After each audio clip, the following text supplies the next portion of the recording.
Là, on a une très jolie touffe d'érythronium, Erythronium pagoda. Alors en fait, les érythroniums, c'est une très grande famille. On en a de différentes formes, avec des feuillages différents, des couleurs, des formes de fleurs aussi différentes. Celui-ci, c'est l'érythronium pagoda. C'est le plus populaire, je dirais, le plus ancien dans les jardins français. Alors c'est une plante qui est un peu oubliée.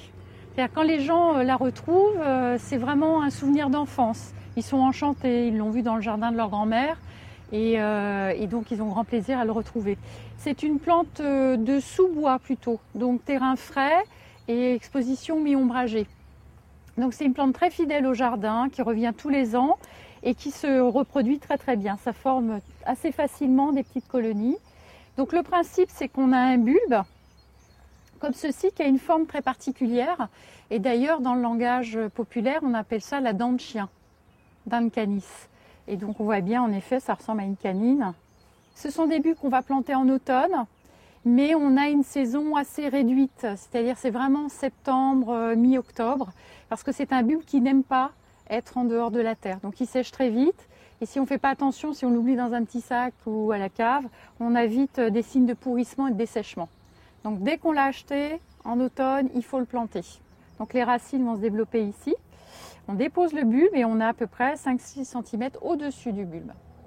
Les fleurs sont très très jolies. Donc à l'intérieur, c'est un jaune un petit peu soutenu. Et puis le revers est toujours très joli aussi, puisqu'on a un jaune repris de vert. C'est une plante très élégante, très fine et surtout très facile de culture. En fait, on les plante et on s'en occupe plus. Voilà. Les feuillages aussi sont très beaux. Donc on a une texture un petit peu épaisse, un peu grasse. C'est un vert un peu marbré. On a beaucoup de reflets. Donc en fait, tout est intéressant dans ce sujet. Donc on a plusieurs fleurs sur une tige. Là, on a une tige, on a un bouton, deux boutons, et puis il y en a d'autres encore qui vont se former. Donc on a beaucoup de délicatesse, mais c'est quand même une plante très robuste et qui craint quasiment rien. Si ce n'est, évidemment, si elle est posée dans une rocade, en plein soleil, évidemment, là, elle va vite dépérir. Mais si on lui trouve un joli petit coin ombragé en terrain frais, elle est parfaite. Et puis c'est vraiment un sujet lumineux pour des endroits un petit peu sombres.